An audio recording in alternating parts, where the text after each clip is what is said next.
When night falls and the outside world gradually grows quiet, many of us are still carrying a tense body and a mind that has not yet descended into a rhythm of rest. We are used to searching for sleep, through effort trying to relax, trying to let go, trying to make ourselves sleep.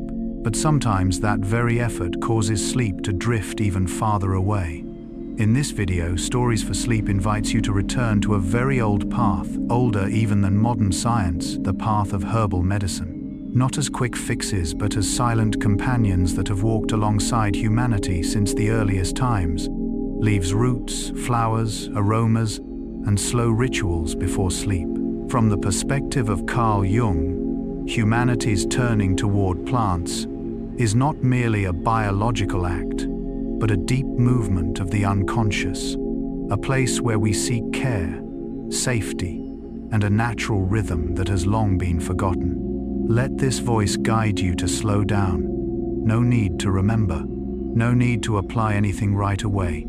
Just listen and allow your body to remember it is time to rest. There are nights when the body is already tired but the mind remains awake.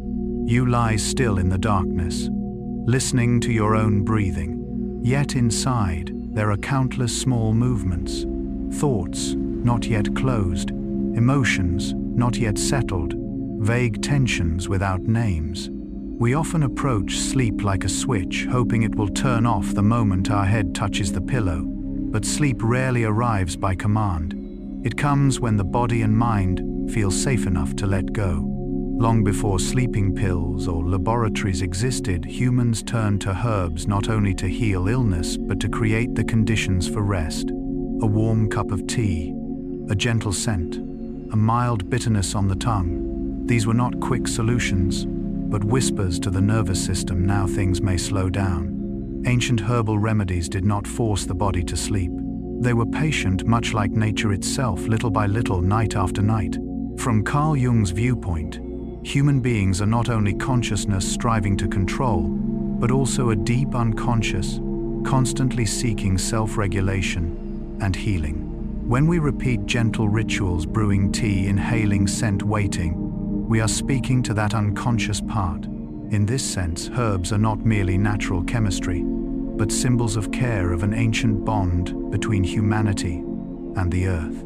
In this video, you will not hear miraculous promises or formulas to fall asleep instantly.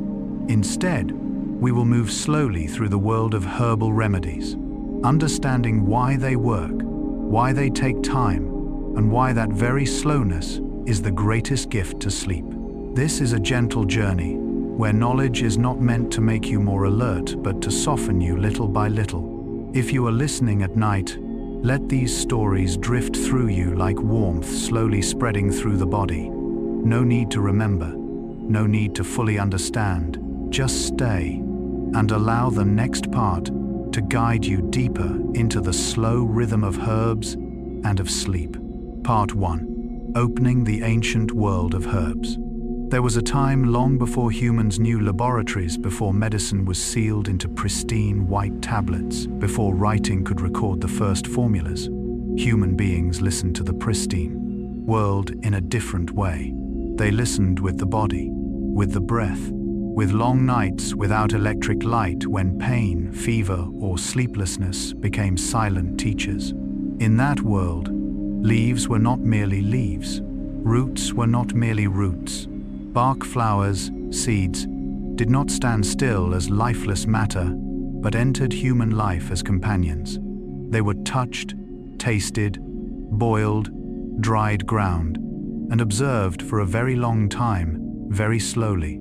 Herbal knowledge was born not from blind belief, but from attention sustained across generations. One plant helped wounds close more quickly. One root softened pain in the night. One tea allowed sleep to arrive more gently, more deeply. This knowledge was not written in ink, but carved into collective memory, passed from hand to hand, from elders to children, from those about to depart to those just entering life. Carl Jung once said that beneath each individual's personal consciousness lies a deeper layer, the collective unconscious, where humanity's ancient memories quietly continue to live. In that sense, Herbs are not only tools for physical healing, but traces of a very old relationship between humans and nature, a relationship formed before we ever believed ourselves to be separate from the world. In that space, healing was not rushed. There was no concept of instant effectiveness. There was time, there was patience, there was listening. Herbs taught humans a different rhythm, the slow rhythm of the earth, of seasons of roots anchored deep in darkness. And that rhythm, after thousands of years, still whispers within us, especially at night when everything settles, when consciousness grows weary and the unconscious begins to open its doors. When you hear about herbs tonight, you do not need to remember plant names, dosages, or recipes. What matters more is the familiar, nameless feeling, as if your body has known them for a very long time. And perhaps simply remembering that humans once healed by listening to nature is already enough for your nervous system to begin slowing down. Before hospitals existed, before printed prescriptions, before the word medicine was even known, there existed a quiet world moving alongside life, the world of herbs. It was not loud, not hurried, a world where leaves, roots, bark, and small petals quietly stood beside humans, like patient companions who never demanded recognition. In that world, there were no machines, no surgical lights, no charts or numbers. There was only humanity, nature, and time. People learned to listen to their bodies through the stillness of forests, grasslands, and long nights by the fire. When pain appeared, they did not try to eliminate it immediately but observed it. When sleep became fragile, they did not resist but sought what might soften a life grown too tense. Herbs did not enter human life as quick solutions. They arrived slowly, like roots taking hold in soil. They remained for a long time, like memories passed across generations. Each leaf gathered carried not only active compounds, but also the experience of countless hands that had gathered it before. Each cup of tea was not merely hot water and fragrance, but a distillation of observation, experimentation, failure, and patience. Through the lens of Carl Gustav, young herbs are not merely material objects, but symbols of a primordial relationship between humans and the unconscious of nature. In the collective unconscious, plants often appear as images of nourishment, of Mother Earth, of wordless healing. It is no coincidence that in myth, dreams, and fairy tales, healing plants appear when humans are most exhausted. The ancient herbal world did not operate by the logic of attacking symptoms, but by the logic of balance. A plant that helps sleep does not merely induce drowsiness, it calms the nervous system. A root that soothes the stomach does not merely reduce pain, it slows the entire biological rhythm. Healing here is not coercion, but permission for the body to return to its natural state. Ancient people did not separate body and mind as we often do today. A sleepless night was not only a brain problem, but a sign that something in life had fallen out of rhythm. Thus, herbs were used not just to cure, but to accompany. Drinking tea was not to force sleep, but to create conditions for sleep to find its own way back. Looking back, we may see that herbs were among the first languages humans used to converse with nature and with themselves. In the slow repetition of gathering leaves, drying them, boiling water, waiting, the body and mind learned an essential lesson. Not everything needs to be controlled, and perhaps that is why herbs are still here after thousands of years. Not because they are powerful in a violent way, but because they align with the deepest rhythms of life. They do not compete for attention. They do not promise instant miracles. They simply remain like sleep, like the unconscious, like the deepest part within each human being that has always known how to heal itself, given enough time and enough safety. And as you listen to these words, you may not need to remember the name of a single plant. Just know that long ago there existed a quiet world like this, a world that has never truly left us. It is still there in the soil, in the leaves, in the gentle aroma of tea, and in your own capacity to rest deeply the moment you allow yourself to slow down. Part 2. Observation, as the origin of healing. After stepping out of the ancient world of herbal medicine, where roots and leaves have walked alongside humanity since the dawn of history, we begin to realize that the first thing that gave rise to medicine was not formulas nor theories. The first thing was observation, not hurried observation, not observation meant to record proof, but a kind of seeing that was very slow, very patient, and deeply humble observation, as humans once practiced it before clocks existed, before laboratories, before the pressure to figure everything out. Ancient people did not look at plants with the question, "What is this used for?" but rather, "What happens if we stay close to it?" They noticed an injured animal returning to a particular bush. They observed that certain leaves softened pain, but only when used at night. They realized that the same root, when dried, warmed the body, yet when used fresh, caused fatigue. No one rushed to conclusions. No one declared absolute truth.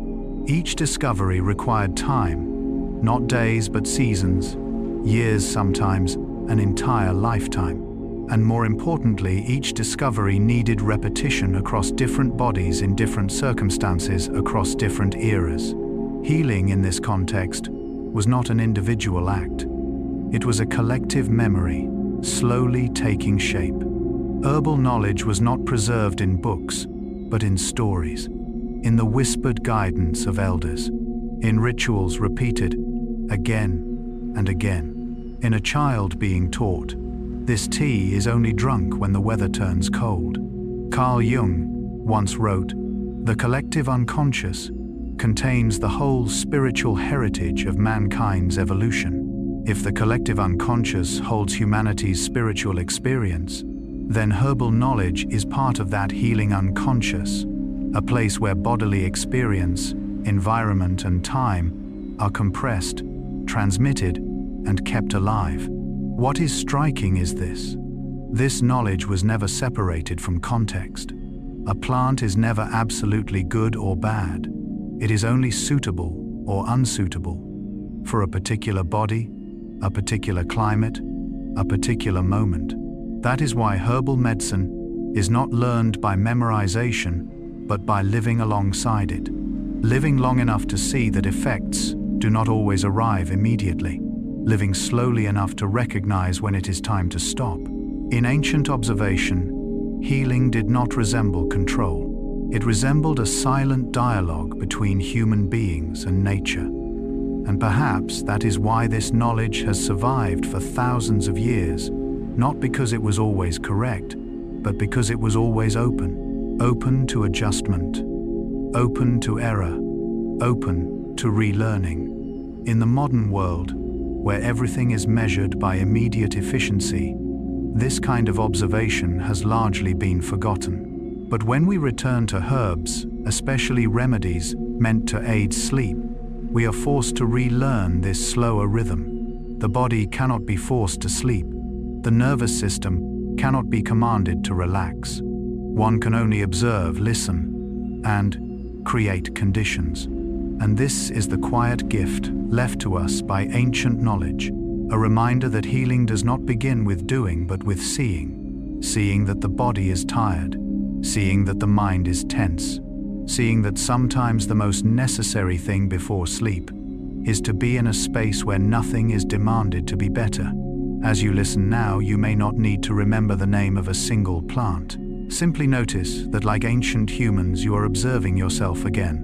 And in that gentle observation, a healing process has already begun, even as your eyes slowly close. After the ancient herbal world reveals itself like a quiet forest, where humans and plants once stood side by side in silence, the story naturally moves into a deeper phase observation. Not rushed observation nor documentation in the modern scientific sense, but slow, repetitive, patient observation, rooted in trust in nature's rhythm. Long before humans understood molecules, enzymes, or biochemical mechanisms, they learned to listen to their bodies after each sip of tea, each poultice of leaves, each bite of bitter root. Did the pain ease? Did the breath slow? Did sleep arrive more gently? And if it did, they remembered not in writing but in lived experience. This repetition across seasons, years, and generations formed the earliest foundation of healing. A plant did not become medicine because it was good, but because it was tested enough times in different contexts. A leaf cooled fevers in hot seasons. A root stopped bleeding during hunts. A kettle of tea brought sleep after long days of labor. This knowledge was inseparable from place, from land, humidity, sunlight, and communal memory. Herbal medicine was never abstract knowledge. It always carried the scent of soil season and the people who lived with it. Carl Jung once asked, "The most important question anyone can ask is, what myth am I living?" And when we look more deeply, we may see that herbal medicine is part of the survival myth humanity has lived for thousands of years. Each plant preserved in collective memory endured not only because of biological effect, but because it became part of the shared story of survival, adaptation, and continuity. Observation here was not merely mental, it involved the whole body. Taste-smell changes in sleep, sensations in the stomach and chest. Observation through vulnerability itself. And that vulnerability made people more sensitive, more careful, slower qualities. Modern medicine sometimes loses in its race with speed. Herbal knowledge spread like a living library. No index, no rigid classification passed through stories, rituals, daily habits. A grandmother brewing tea as she once saw her mother do. A local healer teaching the right moon phase for harvesting. A community knowing certain plants should only be used when truly needed. Jung believed humanity's deepest wisdom resides not in consciousness, but in the collective unconscious, where ancient patterns endure beyond time. In this sense, herbs are not merely medical knowledge, but part of humanity's collective unconscious, what has been tested not in laboratories, but in survival itself. When modern science turns to herbs, it does not start from zero.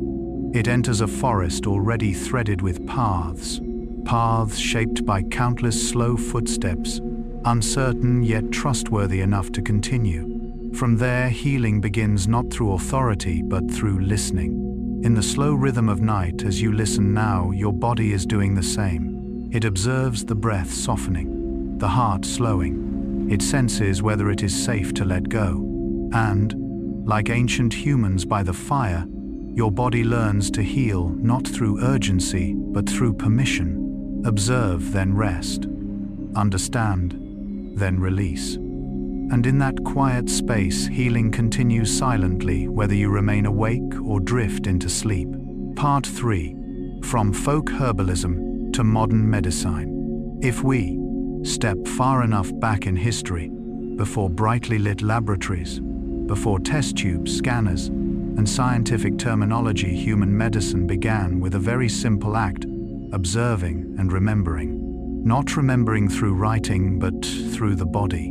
Not through formulas, but through experiences, repeated across generations. A leaf chewed for stomach pain. A root used to stop bleeding. A pot of tea that allowed sleep to arrive more gently. These discoveries did not appear as inventions, but as slow recognitions accumulating over time, much like memory forming in the human unconscious. Carl Jung once wrote, "The unconscious is not just evil by nature, it is also the source of the highest good." The unconscious, whether of the mind or of culture, is always a repository of unnamed seeds.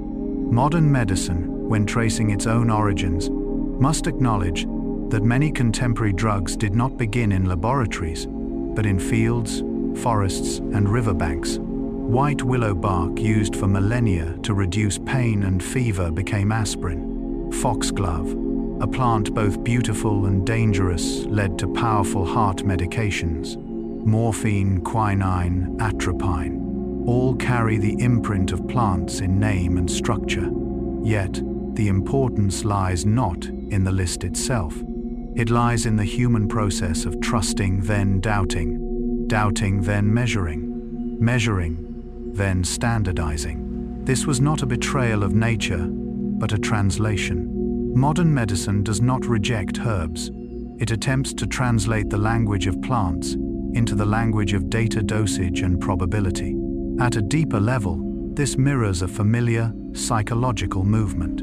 Jung described the development of consciousness as a gradual differentiation from the unconscious, not to deny it, but to recognize, distinguish, and dialogue with it. Folk herbalism, like the collective unconscious, holds immense wisdom, but also ambiguity, inconsistency, and risk. Science arose not to extinguish ancient intuition, but to ask, what is actually happening? Under what conditions, for whom, and at what cost? When a compound is isolated from a plant, it is both clarified and stripped of context.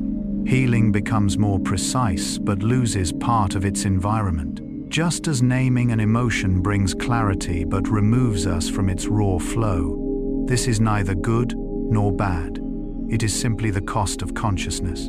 In modern life, where everything must be fast, clear, and measurable, herbs remind us that not all healing works like an on-off switch. Some things move like seasons rather than machines. Some things require the body to learn how to listen. And some things only work when humans slow down enough to notice very small changes. Before sleep, remembering that modern medicine did not separate from nature, but grew from it, can bring deep reassurance. You are not standing between opposing worlds of science and tradition. You are resting at their meeting point, where modern knowledge is still quietly supported by ancient wisdom, just as consciousness is always upheld by the unconscious. And like your body right now, whether you notice it or not, life continues to self-regulate, self-heal, and self-balance. Life has never required you to do everything by willpower. All you need to do is lie still. The rest has been remembered by nature and time for a very long while. When humans began building laboratories wearing white coats and writing in scientific symbols, herbs did not disappear. They simply changed their voice. Leaves once chewed for pain bark boiled into bitter water roots passed through generations slowly entered a new space. Brighter lights, finer instruments, but the same fundamental question remained: why does this work? Aspirin, one of the most familiar modern medicines, began with willow bark. For centuries, people used willow to ease pain and fever, not by understanding molecular mechanisms, but by noticing the body soften. Science later did what humans have always done: isolate, measure, purify, standardize, and give it a name. But the origin of its effect never lived in a test tube. It lived in a long relationship between humans and trees. The same is true of foxglove, once used in folk medicine to regulate heart rhythms. It took science centuries to identify the active compound and safe dosage. Before that, there were generations of trial-error observation and memory stored not in books but in communities. Modern medicine in this sense is not a revolution apart from nature, but a translation, sometimes slow, sometimes cautious, from the language of plants to the language of numbers. Carl Jung wrote, "The creation of something new is not accomplished by the intellect, but by the play instinct acting from inner necessity." Science too began with intuition, curiosity, and attention to subtle bodily signals. Folk herbalism represents that intuitive layer, where healing occurred before explanation. The truth is not that science is more correct than herbs, nor that herbs are more natural than science. Both look at the same reality from different angles. When modern medicine extracts a compound, it often loses the context in which the plant once lived, season, soil preparation, and the rhythm of the user's life.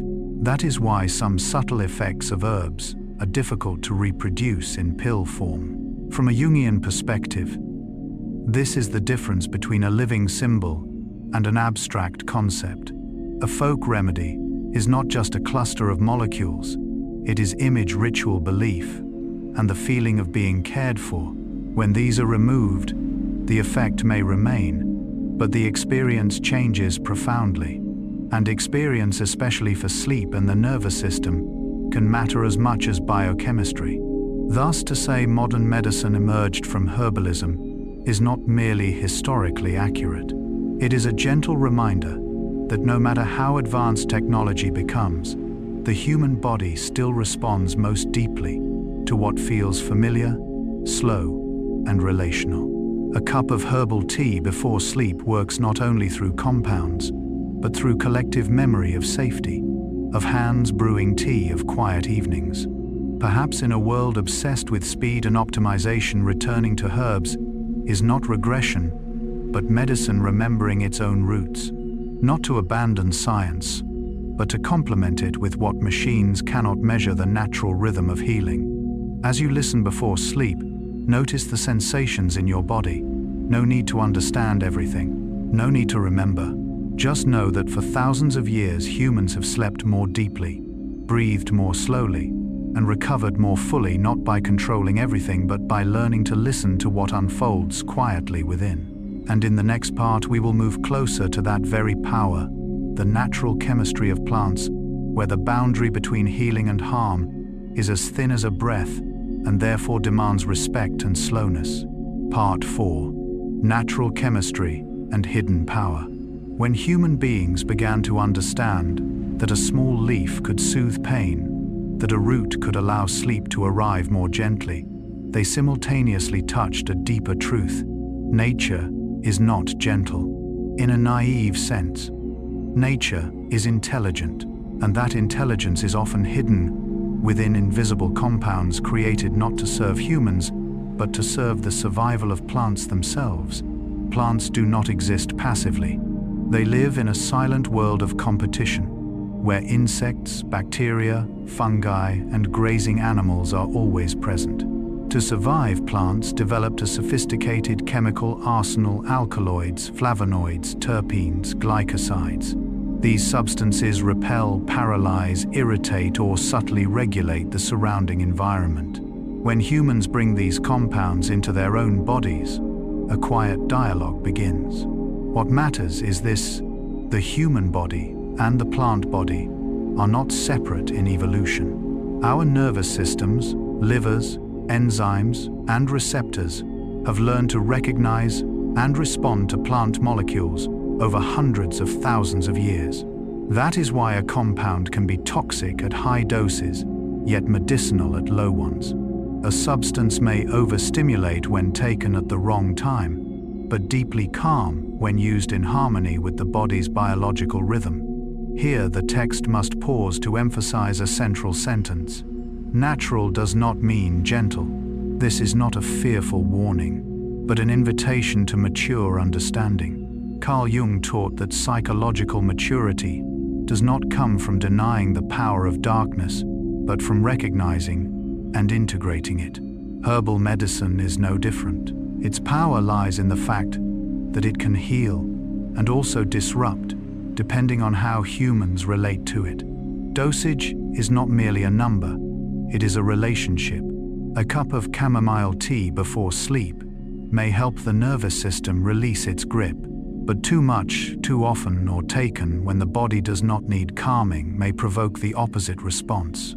Preparation is not simply technique, it is translation. A water infusion speaks differently than an alcohol tincture. Essential oils act differently than dried powders. The same plant, but an entirely different conversation with the body. Timing adds another layer. Some herbs suit daytime when the body needs alertness and circulation. Others truly speak only at night when the nervous system enters recovery mode. Using the right substance at the wrong time is like speaking the right words at the wrong moment. The message is not received. On a symbolic level, herbs embody an ancient Jungian archetype, the quiet healer. Not a sharp blade, not forceful intervention, but subtle adjustment. Herbs do not coerce the body into change. They create conditions for the body to remember its own balance. This is precisely why herbs are so compatible with sleep. Sleep does not arrive through force. It comes when the body feels safe enough to relinquish control. Plant compounds that calm the nervous system do not overpower consciousness. They whisper to it, reminding it that vigilance is no longer required. When this is understood, people stop seeking herbs as instant solutions and begin to see them as long-term relationships, cooperations between the human body and the silent intelligence of plants. Within that cooperation lies a deep sense of trust, the very thing the nervous system needs before drifting into sleep. When humans call a leaf medicine, they often forget that for the plant itself, it is a tool of survival. Every chemical compound in herbs was not created to heal humans, but to help plants endure wind insects, drought, and microorganisms. Alkaloids, flavonoids, glycosides, essential oils, all are ancient answers to environmental pressure. And when they enter the human body, these answers unexpectedly resonate with nerves, blood vessels, hormones, and immunity like two different languages suddenly understanding each other. This is why herbal power always carries two faces, gentle and sharp. A cup of chamomile tea may calm the nerves, but too strong a brew can cause dizziness.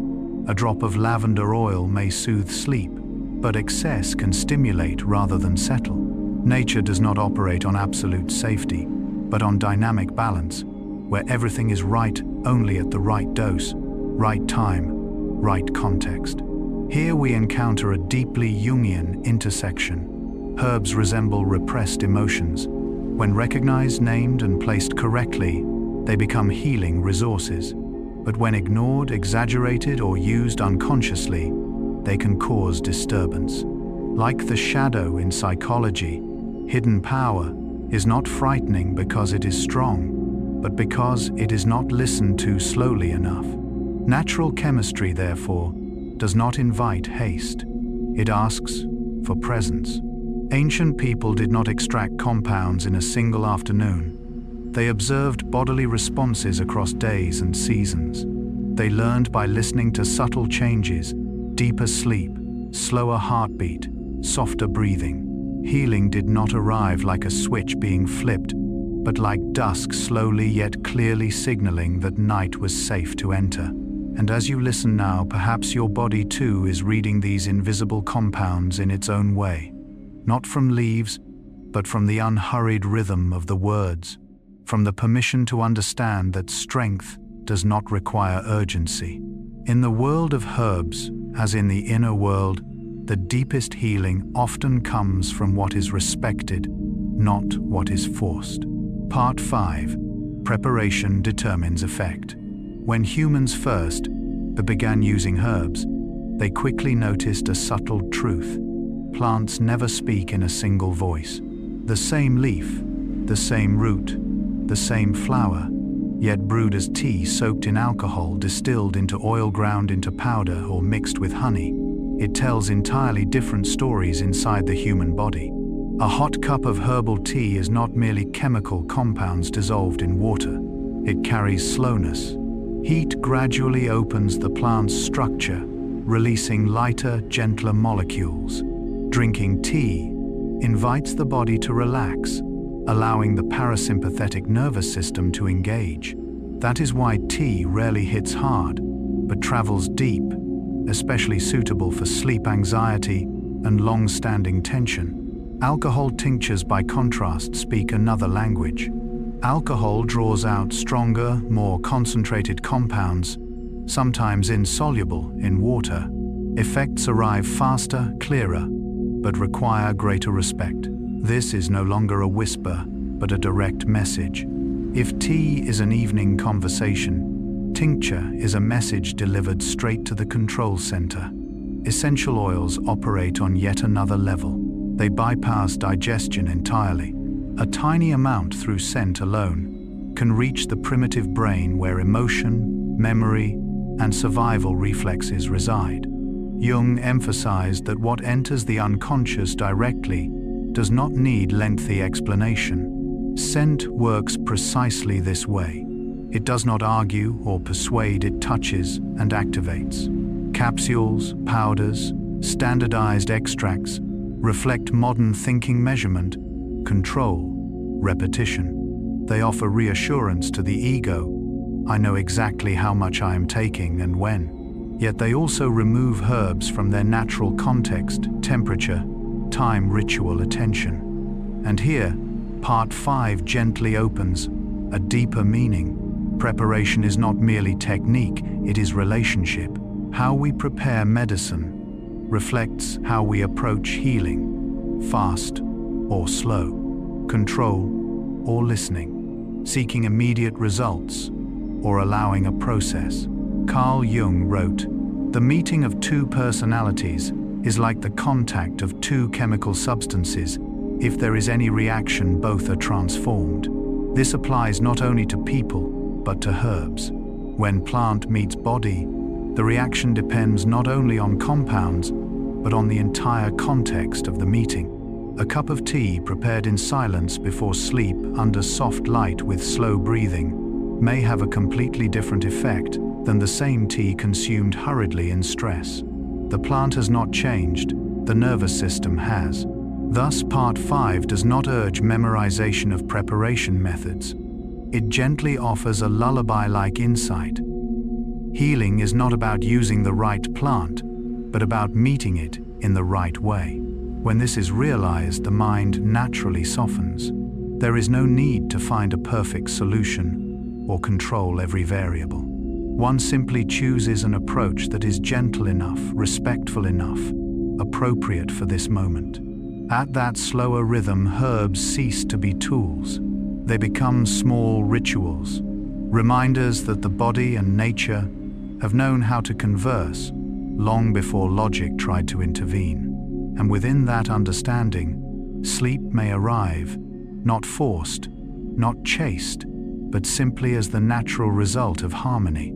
If herbs are an ancient language, then preparation is its tone. The same plant speaks differently when boiled in water, when steeped in alcohol, when dissolved in oil or honey. The plant has not changed. The pathway through the body has. A warm cup of tea before sleep is more than water and leaves. It is heat, time, breath, and presence. As hot water touches chamomile, or passion flower, volatile compounds are gently released, entering through scent and taste, then spreading through the nervous system. The effect does not rush. It dims the inner lights just enough for vigilance to soften. Tinctures, by contrast, speak quickly and clearly. Alcohol carries compounds deeper and faster into the bloodstream, creating pronounced effects, sometimes stronger than necessary for a tired or sensitive body. That is why the same sleep-supporting plant may not suit every form before rest. The herb is not wrong, the context is. Essential oils open another door entirely, the door of memory and the unconscious. Scent travels straight to the limbic system, bypassing rational analysis. Jung taught that humans respond not only to meaning, but to symbol. Lavender, sandalwood, bergamot do not convince you to sleep, they evoke a state of safety where sleep can happen on its own. Even simple forms like powders, capsules, and extracts carry philosophy. They remove taste and scent, trading sensory engagement for precision and consistency. For some, this feels comforting. For others, it removes ritual, the very element Jung saw as essential for psychological transformation. When the body does not participate through the senses, the effect may remain, but the depth changes. Thus, preparation is not just technique, it is relationship. It reflects how one wishes to heal, quickly or slowly, clearly or softly, with control or with release. And when the goal is not symptom removal but natural sleep, the slow, warm, gentle, repetitive forms often whisper more effectively than any strong promise. In herbal medicine, there is no single correct path. There is only what fits one's biology, emotions, and timing. And it is precisely this subtlety, this choice of how plant meets body, that makes herbal medicine an art, not merely a remedy. Part 6. Representative examples. From the perspective of Carl Gustav Jung, representative herbal examples are not merely lists of uses, but small stories of a long-standing relationship between humans and nature. Each medicinal plant is like a quiet character, speaking not through words, but through subtle bodily responses, slow, repetitive, and deeply contextual. When we listen long enough, we begin to see that herbs rarely command the body to change immediately. Instead, they suggest adjust and accompany. Peppermint, with its cool aroma and rapidly spreading sensation, is often known as a gentle coordinator of the digestive system. It does not force intestinal movement, but helps the rhythm become smoother. That sense of ease often travels upward into the breath and the mind, as if the body is reminded that tension can be released. In Jungian language, this is a moment when body and psyche return to an archetypal balance, where biological function and inner calm meet. Ginger, warm and penetrating, often appears when the body is unsettled, nausea, abdominal, chill, fatigue. Yet ginger does not defeat symptoms. It warms the center, helping the gut, nervous system lower its vigilance. That warmth often brings with it a feeling of being protected, a very ancient memory linked to fire and survival. Jung might call this the archetype of nourishment, where safety is felt before it is understood. Garlic, strong and unmistakable in scent, is often misunderstood as harsh. Yet within the body, garlic's influence on blood vessels is regulatory rather than coercive. It opens, softens, and reminds circulation that flow must be maintained. On a symbolic level, garlic represents boundaries, protective, without being sealed shut, a lesson relevant to both biology and psychology. When sleep is mentioned, chamomile, valerian, and passionflower often appear as nighttime companions. What is notable is that they do not knock out consciousness. Instead, they soften the baseline, lowering the background noise of the nervous system. Users often do not feel controlled, but permitted to let go. Jung regarded sleep and dreams as gateways to the unconscious. These herbs do not push us through that doorway, but stand beside it, keeping the entrance calm and safe. Turmeric and frankincense, through their influence on inflammation, reveal another truth: healing is often the reduction of conflict, not the creation of further reaction. Inflammation, whether in body or psyche, is a state of prolonged battle. These herbs do not immediately end the fight. They cool it down, much like when the mind stops arguing with itself in order to rest. Honey and marshmallow root, soothing the mucous membranes, carry the quality of gentle containment. They do not repair through force, but through soft presence. This is also how emotions are healed before sleep. No analysis is required, only the felt sense of being held. All of these examples point in the same direction. The effectiveness of herbs rarely lies in an instant moment. It accumulates, depends on context, and requires a repeated relationship. Like the human psyche, the body does not change through command, but through trust built over time. When this is understood, the listener can relax expectations, and that very relaxation is already the first step towards sleep. If there is one thing that makes herbs fundamentally different from modern pharmaceuticals, it is not effectiveness, but the way they exist in human life. Each medicinal plant is not just a collection of active compounds, but a long relationship between body, environment, and time. They do not rush into the body like an order, but arrive slowly, gently, like an old friend sitting beside you in silence. Peppermint, for example, has long accompanied people through heavy meals and vague bloating without clear cause. Its cooling sensation does not force digestion to work, but reminds the digestive system of its natural rhythm. That comfort spreads from the mouth to the stomach and into the intestines, a gentle feedback loop where the body self-adjusts rather than being controlled. Ginger behaves similarly. In nausea, motion sickness, or a subtle sense of internal unsteadiness, ginger does not brutally suppress symptoms. It warms lightly, stimulates, as if telling the gut nervous system, everything is still okay. You can keep moving. That warmth carries deep symbolism. Warmth equals safety, stability, primitive sensations the body seeks when balance is lost. Garlic, with its pungency and strength, is often seen as aggressive. Yet in many traditional systems, garlic is not used continuously, but cyclically, as a rhythmic regulator of blood flow and immunity. It reminds the body about boundaries, circulation, and the danger of stagnation. Here, healing is not about calming, but about keeping life moving. When it comes to sleep, chamomile, valerian, and passion flower are often grouped together, yet each whispers to the body differently. Chamomile calms the surface, heart rate slows, breath deepens. Valerian goes deeper, touching the central nervous system where tension accumulates across long days.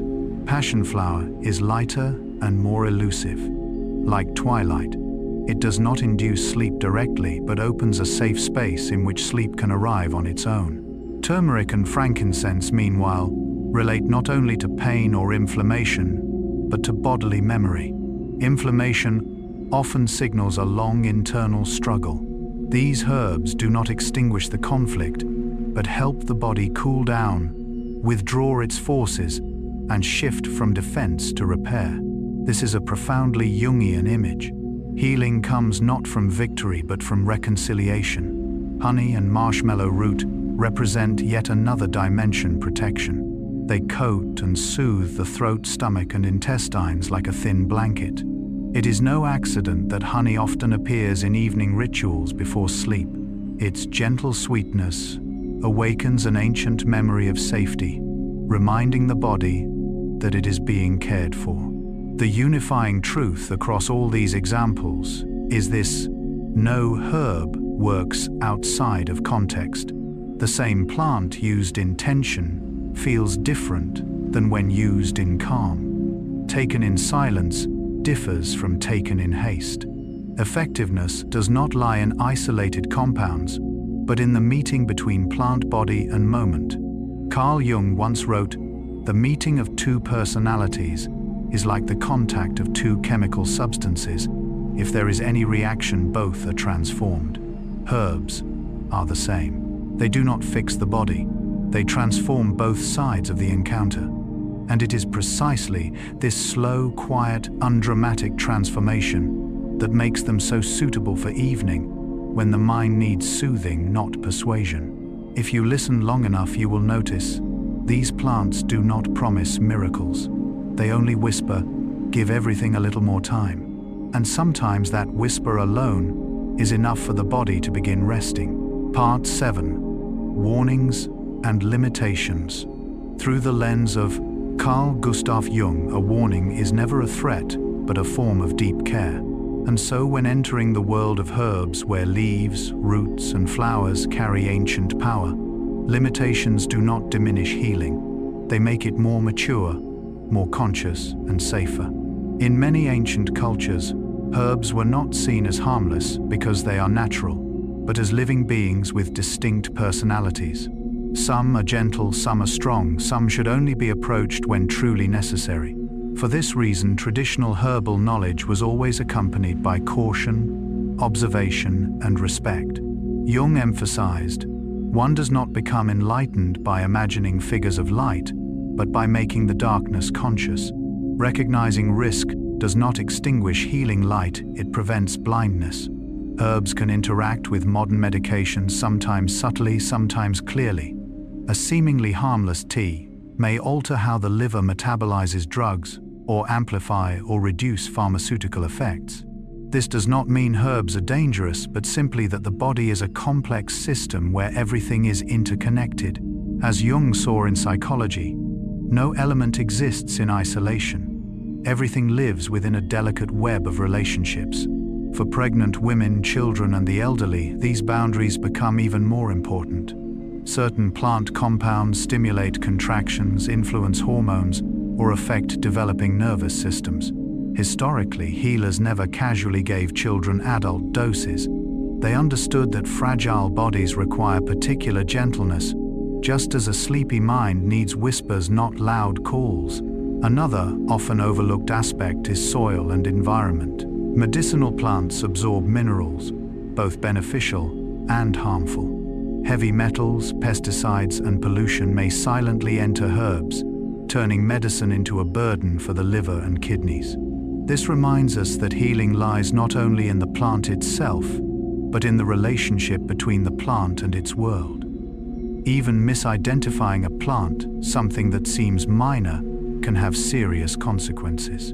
In nature, similar-looking species may have completely opposite effects. Knowledge, therefore, is not about controlling nature, but about conversing with it correctly. And finally, dosage. An ancient principle remains true: the dose determines whether something is medicine or poison. Herbs do not operate on a more is better logic. They resemble emotions in the human psyche. When listened to just enough, they heal. When exaggerated, they disturb. These warnings are not meant to instill fear, but humility. Jung believed maturity arises when we respect forces greater than ourselves. Herbs ask for the same. When approached with understanding, slowness, and listening, healing becomes a safe relationship, gentle enough to accompany, sleep deep enough not to disturb the unconscious. In the quiet space before sleep, remember one simple truth: respecting limits is a form of care. Within that respect, body and mind can soften, relax, and enter sleep, as one enters a familiar forest, unhurried, unafraid, walking quietly with nature's breath. Yet precisely because herbs appear gentle, humans easily forget that they are not symbols, but living biological entities with a real will to survive. Plants were not created to serve humans. They existed long before us and will continue long after us. Through evolution, plants learn to protect themselves through chemistry, bitter compounds to deter insects, mild toxins to prevent overconsumption, sedatives to slow predators, stimulants to interfere with other nervous systems. When humans use herbs, we enter relationships with these survival strategies. And every relationship requires understanding boundaries and respect. Jung once wrote, "Nature is not moral. She is not immoral. She is simply natural. Nature is neither good nor bad. Nature is neutral, and it is human approach that creates healing or harm." Thus, herbal warnings are not threats, but invitations to maturity.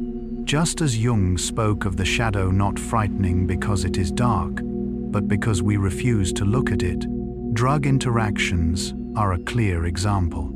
A cup of herbal tea may seem harmless, yet in a body using heart medication, anticoagulants, or sedatives, it may amplify, weaken, or redirect other effects. Not because the plant is bad, but because the body is a complex system where signals collide and resonate. For pregnant women, children, and the elderly, this boundary becomes thinner still. A dose suitable for an adult may overwhelm a developing nervous system, or a body sustaining another life within it. Here, herbs teach an ancient lesson again. Not everything natural is for everyone at all times. Then there is soil, the forgotten factor. Plants draw minerals from the earth, and modern soil is no longer ancient soil. Heavy metals, pesticides, industrial pollution may quietly enter roots, then our evening tea. Herbs carry the memory of the environment in which they grew, reflecting the modern world, both its healing and its fractures. Mistaking plant identity is another form of symbolic confusion. Two plants may look alike, yet differ completely in chemistry.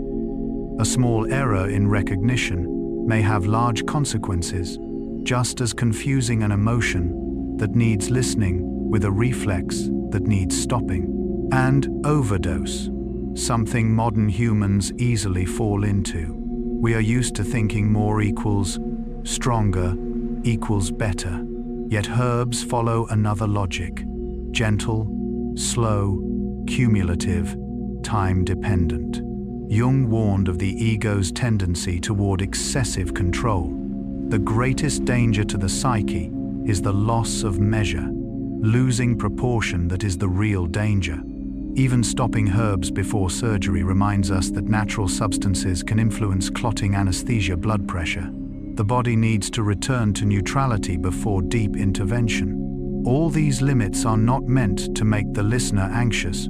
On the contrary, they calm, because when we realize we do not need to use everything, try everything, or rush, the mind is allowed to slow down. At its deepest level, herbal medicine does not teach what to drink to cure illness, but something far more subtle: to listen, observe, and know when to stop. And this respect, not naivete, not fear but maturity, is the safest ground upon which healing can begin. At that rhythm, the body no longer needs to tense. For defense, the mind no longer needs to control everything. And when night falls, sleep arrives not as a task, but as the natural outcome of deep understanding and quiet reassurance. Part 8. Culture, History, and the Collective Memory. From very early on, long before human beings knew the concept of pathology, they already understood imbalance. And herbs appeared not as a technical solution but as part of spiritual life. In medieval monasteries, herbal gardens were quietly tended not only to heal illness, but to maintain inner order. Monks believed that each plant carried a particular temperament, and that using a plant was also a way of regulating the soul. In ancient Egypt, herbs were closely linked to embalming and rebirth rituals, reflecting the belief that life and death were not separate, but merely different forms of transformation. In Chinese medicine and Ayurveda, plants were never used in isolation, but always placed within the context of human beings, seasons, energy, and rhythm of life, as if the body were a microcosm that needed listening more than fixing. Carl Jung said that the collective unconscious is where timeless archetypal images are stored. In that sense, herbs themselves can be seen as an archetype of healing. When people from different cultures who never met one another chose similar plants to ease pain, support, sleep, or reduce anxiety, this was not merely a biological coincidence. It was a sign of a shared layer of understanding, where the human body and nature had learned how to speak to one another long before scientific language existed. Yet, this stream of memory has not remained intact. The history of colonization disrupted many indigenous knowledge systems.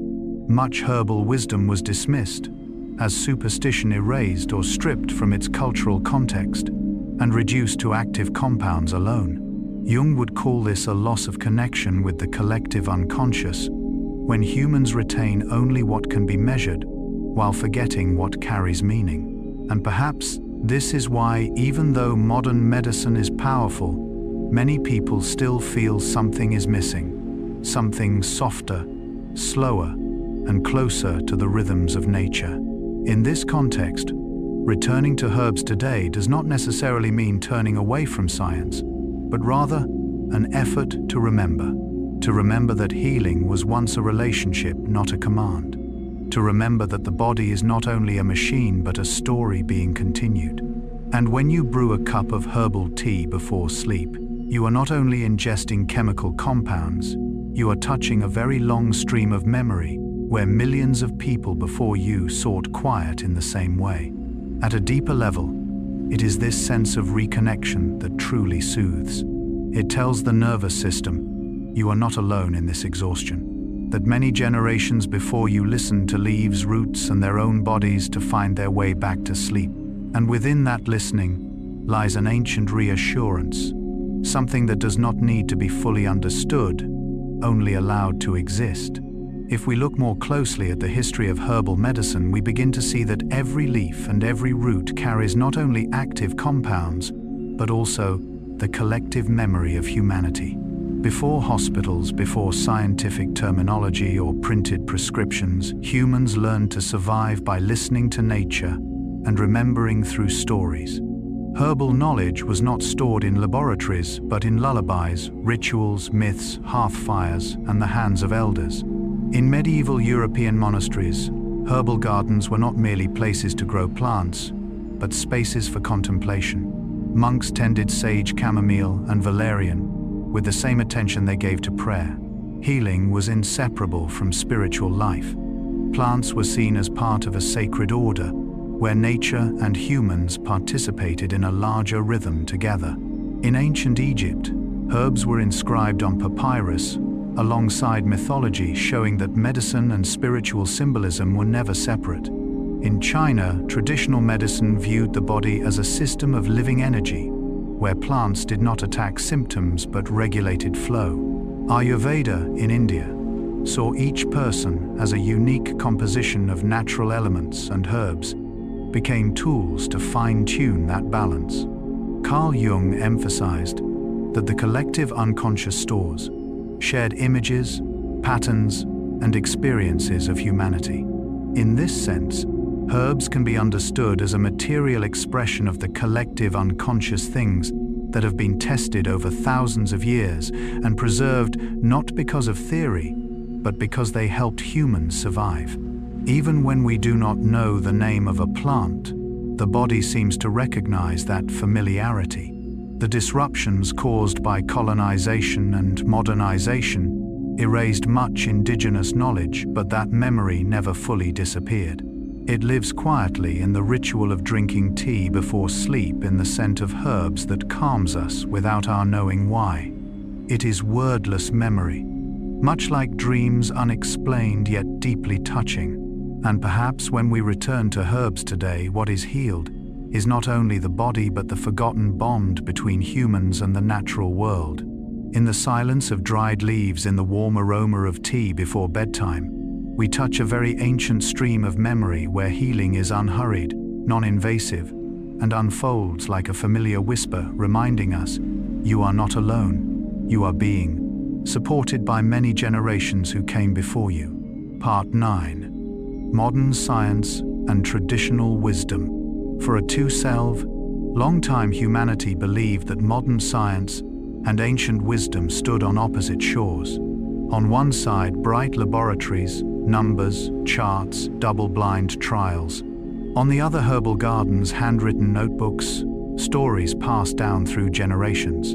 But the deeper science goes, the more it slows down. And in that slowing, it begins to listen, not to worship the past, not to romanticize nature, but to ask a very quiet, very humble question. Why has this plant been used for hundreds of years?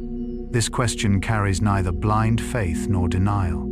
It resembles the way a Jungian analyst listens to a dream, not rushing to conclusions, not rushing to interpret, but listening for what has been important enough to repeat itself over time. Modern science has begun to recognize something profound: knowledge that survives hundreds or even thousands of years is rarely accidental. It may not yet be precisely measured, not standardized in dosage, not reduced to isolated molecules, but it has been tested by time, environment, and real human bodies.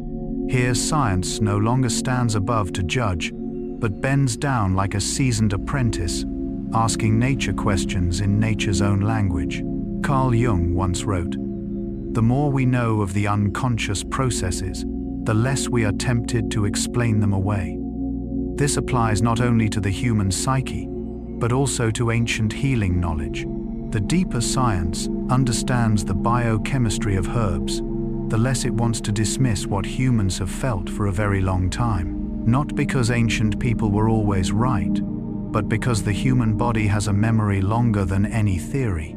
Today, many studies begin with simple observations. Why is the same tea used to aid sleep in cultures that never contacted each other? Why does the same root appear in anxiety, healing rituals across lands thousands of miles apart? Science does not answer with belief, but with measurement. Not with myth, but with molecular analysis. And what is interesting is this: very often science confirms what the body already knew, simply in a different language. From a Jungian perspective, this is not coincidence. It is the expression of the collective unconscious, where healing patterns and biological responses are remembered and repeated across generations.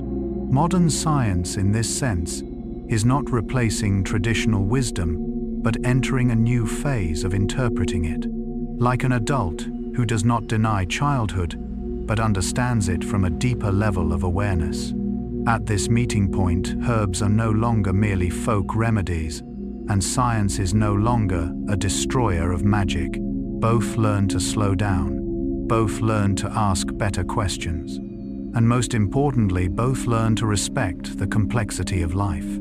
As you hear this before sleep, you do not need to remember plant names or recall studies, or distinguish between tradition and modernity.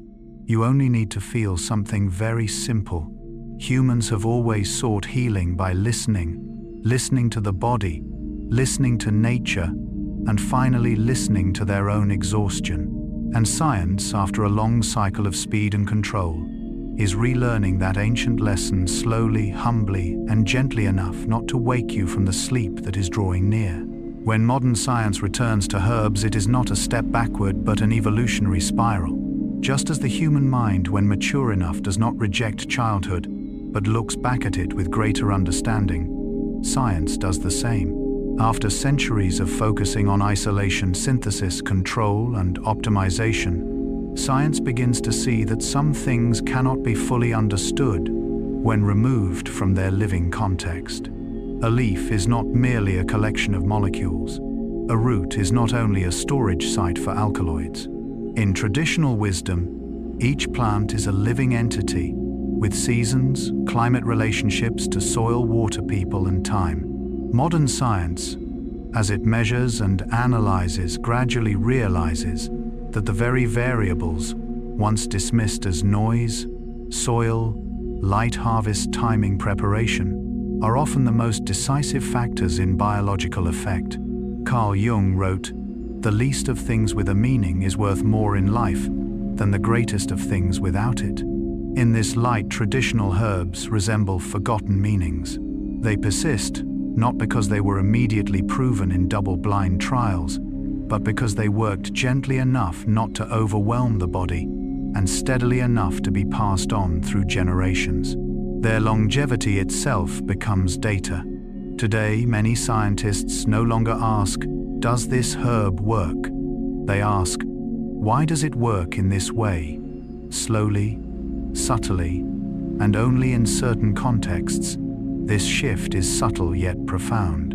It reflects the maturity of science, from the desire to control to the capacity to listen, from instant solutions to respect for process, from one compound, one mechanism, thinking to the understanding that the human body is a complex system where effectiveness lies not in intensity but in harmony.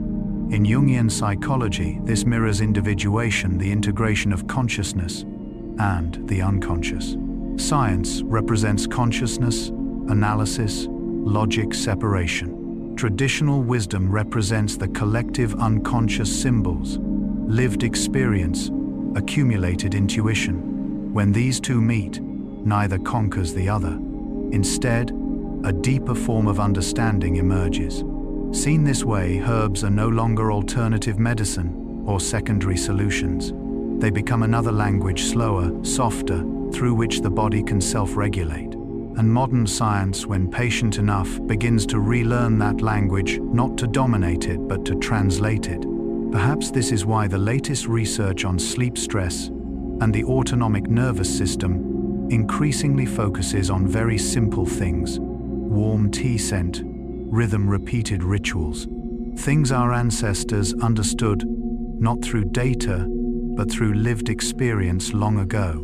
And as you listen now in the quiet moment before sleep, you may sense what both science and tradition are ultimately pointing toward: not doing more to the body, but interfering less, so that the self-healing systems that have existed for millions of years are allowed to function in their natural rhythm. Part 10. Core philosophy: context is everything. There is a very common misunderstanding when people speak about herbs. Just as when they speak about emotions or sleep, we always want a single answer for everyone.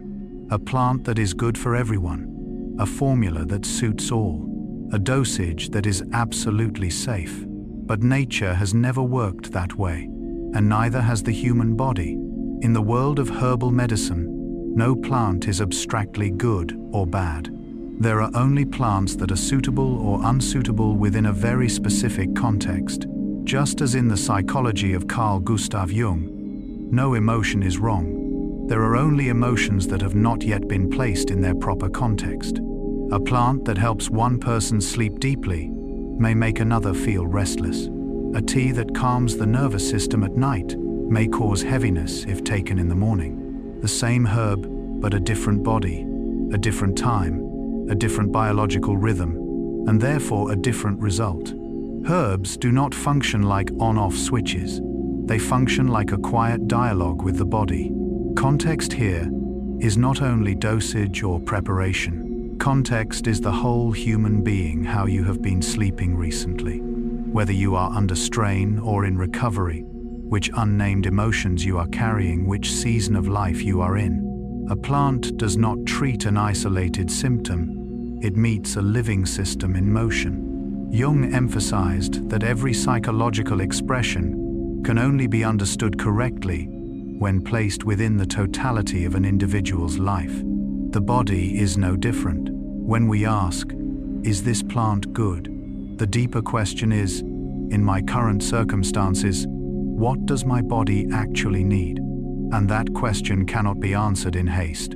The core philosophy of herbal medicine, like that of deep healing itself, is slowness, observation, listening for the smallest responses. A subtle shift in sleep, in breath, in the feeling upon waking. True effectiveness rarely arrives as a dramatic turn, but as a gentle adjustment in the right direction. Context also includes everything happening alongside pharmaceutical medications, food, coffee, nighttime, light, daily rhythm. An herb does not exist in isolation. It enters an ecosystem that is already in place. And if that ecosystem is too tense, too noisy, too rushed, even the gentlest support can fall out of rhythm. At a deeper level, still, context is the relationship between the person and healing itself.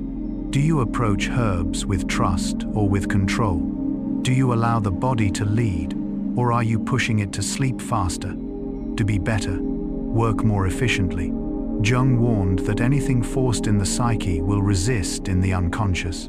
The body responds in the same way. When we understand that context is everything, we stop searching for the perfect solution. We begin to build a relationship with the body, with nature, with our own rhythm of living. And that relationship does not require constant effort.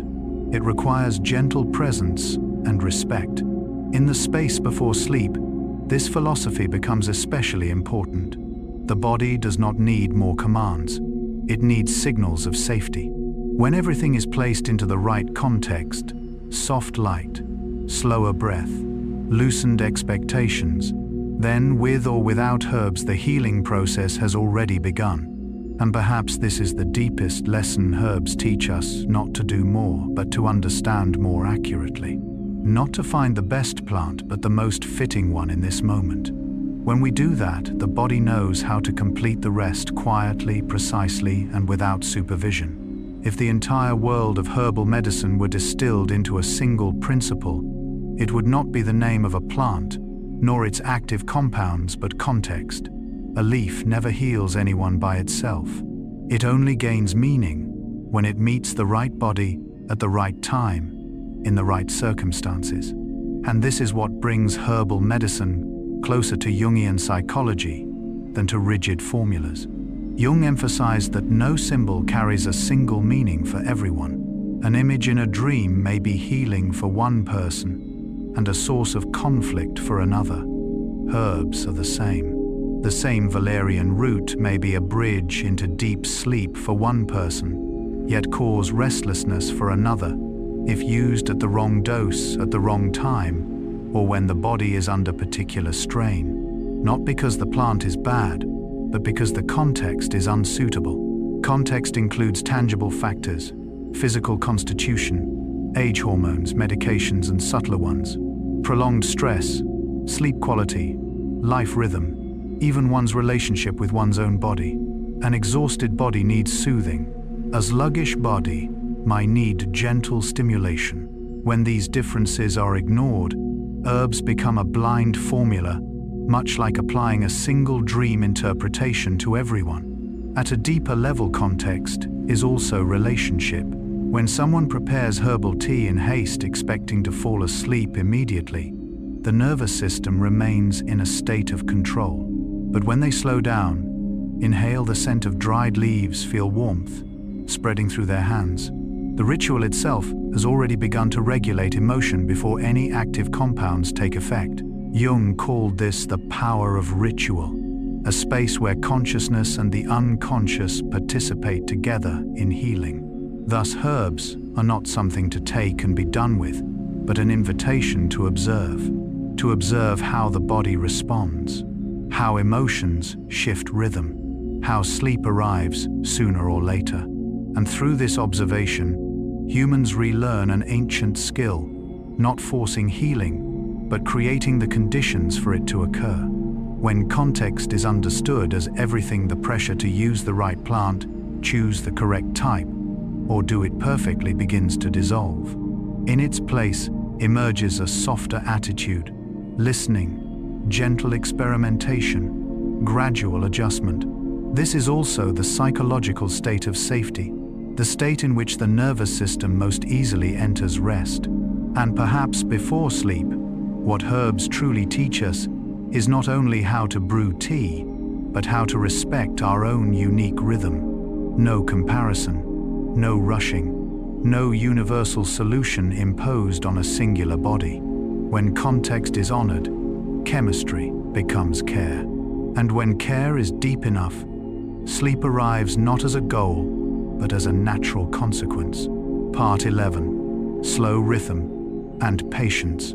There is something herbs have always whispered to humanity, even though we often do not want to hear it.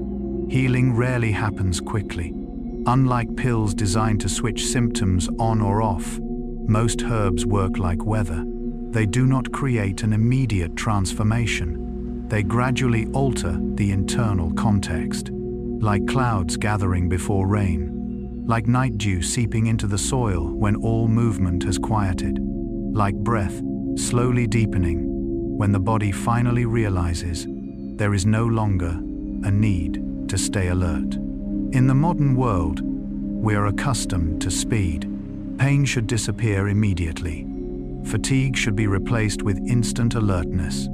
Difficulty sleeping should be solved by forcing sleep to arrive. But herbs do not cooperate with urgency. They do not respond well to demands. They respond to patience and long-term relationship. Carl Gustav Jung wrote in Psychological Types, "The pendulum of the mind oscillates between sense and nonsense, not between right and wrong." The psyche, like nature, does not operate through linear logic. It oscillates, adjusts, and finds balance in its own way. And herbs, in their ancient manner, speak the same language. Many medicinal plants do not do something specific in a blunt sense. They create conditions. They calm the nervous system so sleep can come. They support the liver, the gut, the circulation, so the body can handle the rest. Their effects are often so subtle that they are barely noticeable on the first day, yet unmistakable when looking back weeks later. Deeper sleep, lighter waking, less reactive emotions, a naturally slower rhythm of life. This is where patience becomes part of the therapy. In Jungian psychology, healing is never a straight line. Jung called it individuation, a long journey in which a person gradually learns to live in harmony with neglected parts of themselves. Herbs do not fix you. They accompany you like a slow background rhythm, allowing body and mind to adjust in their own way. Perhaps this is why many people feel disappointed by herbs. Not because they are ineffective, but because they refuse to match the rushed tempo of modern life. They ask you to observe, to listen, to adjust dosage, to accept that today you may feel no clear difference and still continue. Yet, it is precisely in this slowness that something profound occurs. The nervous system begins to relearn the feeling of safety. Not safety because a problem has been resolved, but safety because nothing is being forced to change too quickly. And this is especially important for sleep. Sleep does not come when you try to sleep. It comes when you allow yourself to slow down long enough. Herbs in their natural rhythm do not sedate by force, but by trust. Trust that the body knows what it is doing. Trust that healing does not need to be rushed. Trust that even if you are not asleep yet, the process is already underway. Perhaps this is why in many ancient cultures, herbal use was always paired with rituals, slowly preparing tea, waiting until it cools just enough, drinking in silence before bedtime. Not because ritual amplifies chemical effects, but because it slows the human being down, bringing them into rhythm with plants. And when that rhythm becomes slow enough, steady enough, gentle enough, sleep is no longer something to seek. It becomes the natural outcome of patience. If modern medicine is accustomed to clear curves of effectiveness, measured in minutes and hours, herbs operate in a different kind of time, the time of soil, of roots of rainy and dry seasons. Many medicinal plants do not act upon the body, but gradually reshape the physiological ground, like a river smoothing stones, slow, even persistent. Their effectiveness lies not in immediate sensation, but in subtle changes of baseline, deeper sleep, steadier breath, a nervous system less prone to overreaction. Carl Jung emphasized that psychological healing cannot be rushed beyond the natural tempo of the unconscious. He wrote, "Nature is not in a hurry, yet everything is accomplished." This same slow rhythm is present in herbs. The body needs time to relearn balance, rather than be pushed into another state. Using herbs is not simply ingesting a substance, it is entering a relationship, observing responses, adjusting dosage, accepting days with no obvious change. The patience herbs ask for is not endurance, but deep listening. Listening to how the body feels upon waking, listening to whether sleep arrives more gently, listening to very small shifts, so often overlooked in a hurried life. And this very process is healing. When humans stop demanding immediate results, the nervous system begins to lower its guard. In this context, herbs do more than support sleep. They teach humans how to slow down, how to trust the process. Just as when night falls, you cannot force yourself to sleep. You can only create conditions: soft light, slow breath, a mind less attached. Herbs work the same way. They promise no instant transformation. They invite you into an older rhythm, where healing unfolds quietly, steadily, and without the need to prove itself. Part 12. Conclusion: returning to silence. As the story of herbal medicine comes to a close, what remains is not a list of plants, nor formulas or dosages. What remains is something far older, a feeling of being held within a slower, deeper rhythm where nothing needs to be proven and nothing needs to be rushed. Imagine the moon hanging low over a quiet field. No machines humming, no harsh lights. Only a soft breeze, the scent of damp earth and roots reaching deep into the soil, silent, steady, continuing their work without needing to be seen. This is how herbs have always lived. They do not try to heal. They simply exist in accordance with their nature, and within that existence, healing unfolds on its own. Carl Jung once wrote, "In all chaos, there is a cosmos; in all disorder, a secret order." Herbs remind us of that secret order, not one imposed from the outside, but an inner order that continues to operate even when our consciousness is tired, even when we let go. Just like your body right now, the heart still beating the lungs, still breathing, the nervous system quietly regulating itself without any effort from you. Perhaps the most healing aspect of the entire world of herbs is not found in leaves, roots, or flowers, but in the silent invitation they extend to humanity: slow down. Trust that not every process needs to be monitored. Not everything needs to be understood immediately. Some forms of knowing need to be set down like leaves, pressed into a book not to be used right away, but to allow time to do its work. Jung also said, "The creation of something new is not accomplished by the intellect, but by the play instinct. In sleep, that instinct returns. When you stop trying to do it right, stop analyzing, stop searching for solutions, the body and mind begin doing what they have known how to do for a very long time: reorganize themselves. Just as herbs need time to gently infuse the body, sleep also needs space to unfold, without pressure, without interruption by expectation. You do not need to remember the names of plants. You do not need to recall how much information you have heard. You do not need to sleep correctly. You only need to be here in this moment, allowing all understanding to settle. Let it sink gently into deeper layers of the mind, where the unconscious is still working, where healing processes continue quietly, just as they have for thousands of years, long before humans learned to name them. And as your eyelids grow heavy, remember this: like roots in the darkness, many of the most important things in life do not require light to exist. They need only time, trust, and a little silence. If you are ready, allow this story to close here, not with a conclusion, but with a pause.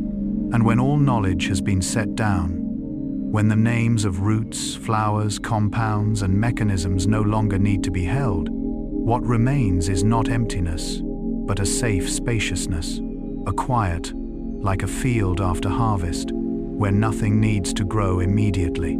Jung reminded us that the deepest healing does not occur when the mind tries to understand, but when it allows itself to stop trying.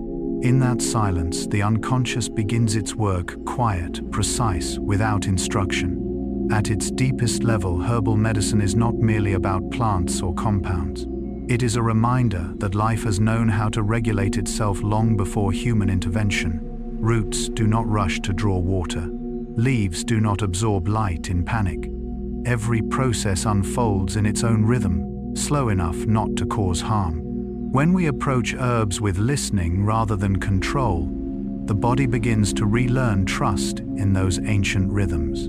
Perhaps what makes a cup of herbal tea so conducive to sleep is not only its biochemical effect, but the message it carries. You do not need to do anything more.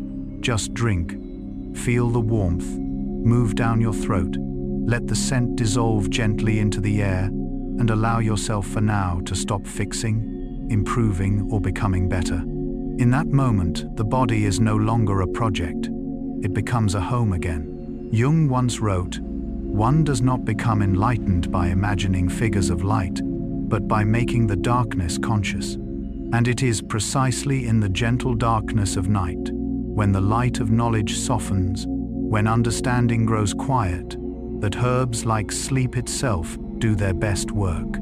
Not through force, but through permission. Not through effort, but through release. So as you close your eyes now, you do not need to remember how much you have heard. You do not need to check whether you understood correctly. Let everything settle like sediment at the bottom of clear water. Tomorrow, if needed, it will still be there. For now, there is only breath, heartbeat, and life continuing its work without your intervention. Healing does not stop when you fall asleep. In truth, it often begins there. Part 13, Herbs and the Nervous System, when the body is allowed to let go. Long before humans learned to name stress, anxiety, or sleep disorders, the body already knew how to tighten, how to brace, and how to find its way back to safety. The autonomic nervous system, with its sympathetic and parasympathetic branches, is the underlying rhythm of life. When the outside world becomes too fast, too loud, too demanding, the sympathetic system dominates the heart and beats faster. The breath becomes shallow. The body remains in a constant state of readiness. And in this state, sleep becomes difficult to reach. Herbs enter not as a shortcut, but as a permission. Some plants act very subtly on the HPA axis, the hypothalamic, pituitary, adrenal axis that governs the body's stress response. They do not force the nervous system into silence. They gently remind it that danger has passed, that it is safe to soften. This distinction is essential. Jung wrote, "The unconscious does not need to be forced, it needs to be listened to." That listening is the foundation of healing. When herbs calm the sympathetic system and support a rest and digest state, what arises is not immediate sleep, but a spreading sense of safety. The body begins to breathe more deeply, the shoulders release, digestion resumes, and only then does sleep have soil in which to grow. This is why many traditional sleep remedies do not knock the user unconscious, but instead create a psychological, physiological buffer before sleep arrives. At a deeper level, this touches a very ancient Jungian archetype, the archetype of protection. Trees' roots, leaves, and flowers were humanity's first shelter. When herbs calm the nervous system, the unconscious receives not only chemical signals, but an ancient memory you are not alone. This feeling is no less important than any active compound. So when thinking about herbs and the nervous system, imagine not an instant reaction, but a process of restoring trust. The body relearns that it does not need to stand guard all night. The mind relearns that not every thought needs to be solved right now. And in that quiet space, sleep is no longer a goal to achieve, but something that naturally occurs. This section thus serves as a very gentle bridge from understanding to sensation, from vigilance to rest. It prepares the listener not through dense information, but through a slow synchronization of body-mind and the ancient rhythms of nature. And when we look more closely at how herbs touch the nervous system, we begin to notice something subtle.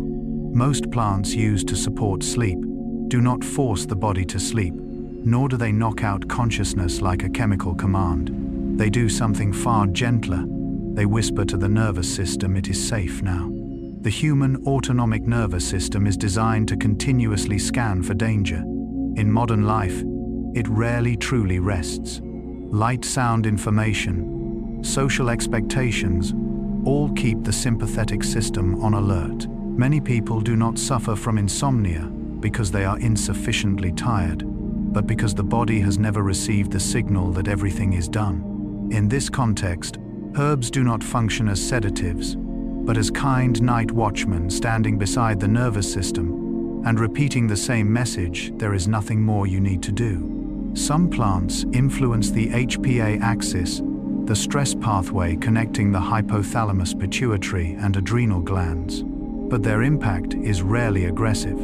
It is like slowly turning down the volume of background music that has been playing too loudly all day.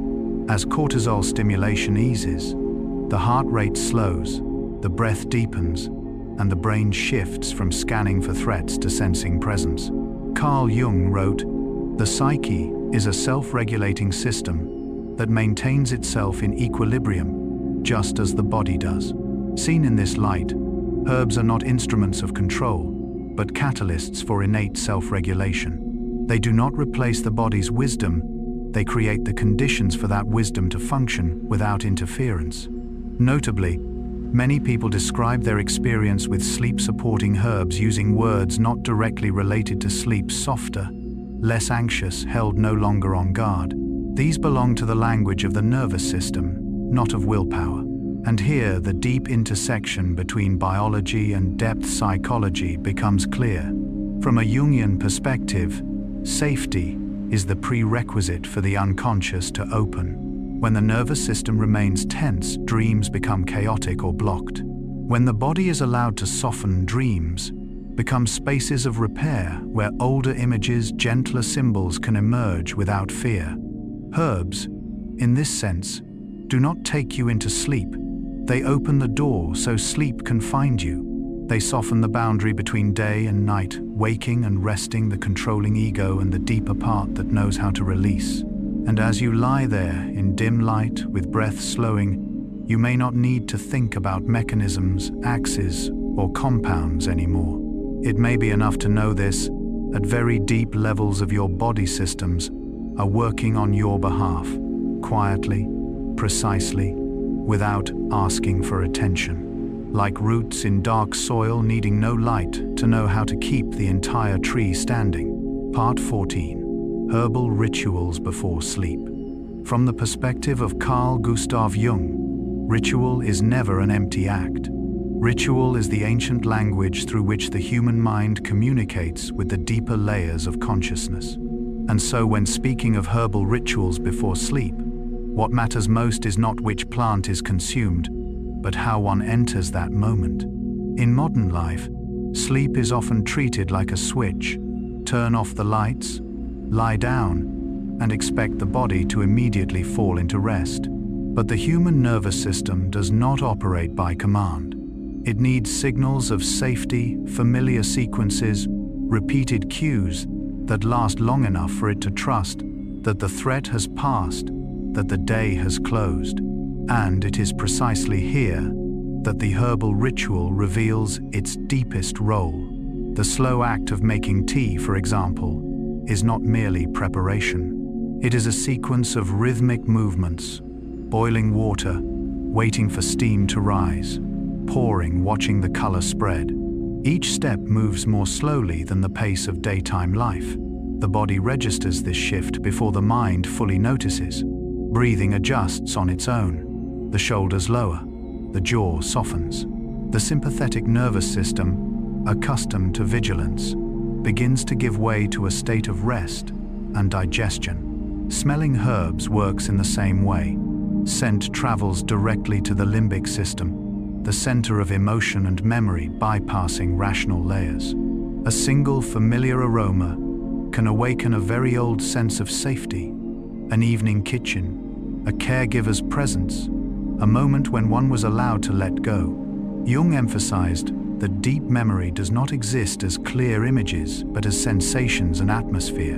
Herbal scent, therefore, is not merely biological stimulation. It is a doorway into the unconscious. Even touching dried leaves, roots, or flowers carries strong symbolic meaning. It is contact with living matter that once absorbed sun, water, wind, and time. In the collective unconscious, plants are always associated with nourishment, endurance, and cycles. When the hand touches herbs, the mind, without naming it, recognizes an ancient connection. One is not alone in self-regulation. Something beyond oneself is participating. Jung wrote, "The unconscious is not just evil by nature, it is also the source of the highest good." Ritual especially. A ritual repeated each evening is the way consciousness safely descends to meet the unconscious, without force, without analysis, simply through presence. The most important element of a pre-sleep herbal ritual lies in repetition. The same sequence, the same time, the same gestures. For the nervous system, repetition does not create boredom. It creates safety through predictability. Each night, once the ritual begins, the brain already knows what comes next. No more decisions, no more reactions, no more demands. This state closely resembles what Jung called regression, in the service of the ego, a return to simplicity that allows renewal.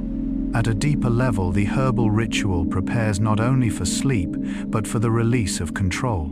When a person repeats a familiar ritual, they temporarily hand over authority to an order larger than themselves. This is especially important for minds that are constantly tense, constantly vigilant, constantly self-managing. Ritual tells the unconscious, you no longer need to stand guard. Jung wrote, rituals are a way of acting out important inner experiences. In this context, the herbal ritual becomes a way of reenacting safety each night, not through words, but through action. Thus, when herbs appear in a bedtime ritual, they are no longer medicine. They become a living symbol, a bridge between day and night, between consciousness and the unconscious, between control and trust. And when the ritual ends, when the cup is set down, when the scent has lingered long enough, the most important thing is not how much you drank, but what message your body received. If that message is, it is time to rest, then sleep no longer needs to be forced. It will come, as a natural response. There is a quiet but profound truth. The body does not need to be convinced to sleep. It only needs the right signal. Throughout human history, ritual has been the language the body and unconscious understand best. It is no accident that in most ancient cultures, herbal use was always accompanied by slow, deliberate actions: heating water, waiting for leaves to open, inhaling the aroma, lifting the cup with both hands, sipping slowly. These movements were not meant to optimize biochemical efficiency, but to shape the state of body and mind. Jung emphasized that the unconscious does not respond to commands, but to images, symbols, and meaningful repetition. A bedtime herbal ritual, even a simple one, is a living symbol. A symbol that the day has closed, that vigilance may soften, and that a safe space is opening. When you prepare tea slowly, the brain does not only register making a drink, but also reads a deeper message. There is nothing urgent, no need to react, no need to defend. The scent of chamomile, valerian, lavender, or passion flower does not merely stimulate smell. Olfaction is the shortest path to the limbic system, the center of emotion and memory. When a familiar scent is repeated each night, the unconscious learns this scent equals safety, equals rest approaching. This is why many people say, "Just smelling the tea already makes me sleepy."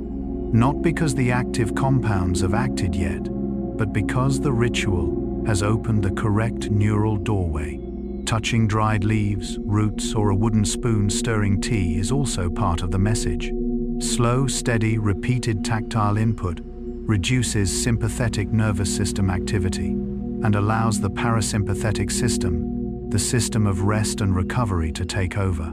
Jung saw ritual as a dialogue with the collective unconscious, where modern humans unknowingly reconnect with very ancient patterns: fire, hot water, herbs, darkness, and the transition from day to night. When repeated nightly ritual ceases to be a habit and becomes a symbolic biological rhythm, the most important element of a bedtime herbal ritual is not which plant is used, but the unchanging sequence. The same time, the same cup, the same scent, the same movement. This repetition frees the brain from decision-making, and the absence of decisions is the greatest gift you can give your nervous system at the end of the day. In this ritual, herbs are no longer medicine but guides, guiding the mind away from a demanding world and back toward a state where release is allowed. And perhaps at the deepest level, a bedtime herbal ritual is not a way to force sleep to arrive, but a way of telling the unconscious, "Everything is enough now. You may rest. I will not ask for more." In that moment, sleep, like all deep healing processes, often arrives naturally without needing to be named. Part 15. Herbs as symbols of care. From a Jungian perspective, herbs are not merely biological substances. They are ancient psychological symbols of care, archetypal images that have accompanied humanity long before scientific language or the concept of treatment existed. When people turn to plants, they are not only seeking chemical compounds, but unconsciously seeking the experience of being nourished. In the collective unconscious, herbs resemble a quiet caregiver, silent, non-imposing, not demanding immediate results, simply present, steady, and patient. Jung emphasized that what touches the deepest layers of the unconscious does not arrive through logic, but through symbol. Plants are among the oldest symbols of safety. Roots anchored deep in the earth evoke support. Leaves that gather sunlight and cast shade resemble protective arms. Herbal aromas drifting softly through the air recall early memories, perhaps a grandmother's kitchen, a quiet evening, or a moment of care before emotions had names. These memories need not be precise. They only need to feel familiar enough for the nervous system to register safety. At a deep level, making a cup of herbal tea before sleep is not an act of problem-solving, but a gesture of self-nourishment. It tells the unconscious nothing needs fixing right now. No problem must be solved. No emotion is required to disappear. There is only permission. Permission for the body to slow down, for the mind to soften, for oneself to be cared for without needing to deserve it. Jung wrote, "The psyche possesses a natural self-healing capacity." In this context, herbs do not replace healing. They create the conditions for that capacity to emerge. Just as a quiet room does not force sleep, but allows it to occur. Just as gentle presence does not solve sadness, but gives sadness space to settle. What matters is that herbs do not coerce. Unlike many forceful interventions, plants do not command the body to change immediately. They work at nature's pace, slow, subtle, and respectful of boundaries. This unhurried quality makes herbs symbolic of a form of care many modern people have forgotten. Care that does not optimize, does not correct, but simply stays. And so even if you do not feel an immediate physiological effect, the act itself, choosing herbs, pouring hot water, waiting, inhaling the aroma, sipping slowly, is already a powerful message to the unconscious, "I am being cared for." In the deep language of the mind, this is often enough for vigilance to soften unnamed tension, to dissolve and sleep when ready to find its way. At this point, herbs are no longer a means, but a symbol of kindness toward oneself. A kindness that needs no proof, no outcome, no perfection, just presence. And sometimes that presence is the gentlest medicine before sleep. When people turn to herbs, it is often not merely a biological choice, but an ancient psychological gesture. We do not reach for plants when rushing, conquering, or controlling. We reach for them when tired, when needing support, when body and mind both admit the need for care. In the language of the unconscious, herbs are not medicine but signals of nourishment. Jung believed that recurring images throughout human history, mother garden, water bowl, hand on the forehead, are archetypes of being held. Herbs belong to this same symbolic field. A leaf gently picked, a root washed clean water, waiting to boil, all carry the rhythm of care without immediate demand. Unlike synthetic medicine often used when there is a problem to solve, herbs arrive as whispers rather than commands. They do not force immediate change. They do not order sleep to come. They create conditions, open space, and step back. And it is precisely this lack of force that allows the nervous system to feel safe. At a deeper level, preparing herbal tea before sleep is a ritual of self-care, even if we never name it as such. You are telling yourself without words, "I am here with you." You do not need to do anything more. In the unconscious, this message is far more powerful than rational reassurance. Jung wrote, "The greatest and most important problems of life are all fundamentally insoluble, and thus they do not need to be solved immediately. They need to be held." Herbs as symbols teach humans how to stay with what cannot yet be resolved, without panic, without pressure. When you are unsure whether you will sleep well tonight, yet still prepare tea slowly, that moment itself is healing. Not because the chemistry has acted yet, but because the ego has temporarily stopped fighting. You allow yourself to be imperfect, uncontrolled, not yet okay. In that context, sleep is no longer a goal to achieve, but a natural consequence of softening. Like herbs, which do not need to prove immediate effectiveness, true care does not require measurement. It only needs to be slow enough, gentle enough, and present enough. At this point in the story, nothing more needs to be remembered. No need to distinguish plants, dosages, or mechanisms. Only keep one simple feeling: you are allowed to rest. And the very act of listening to these words in the soft light of evening is already a deep act of care.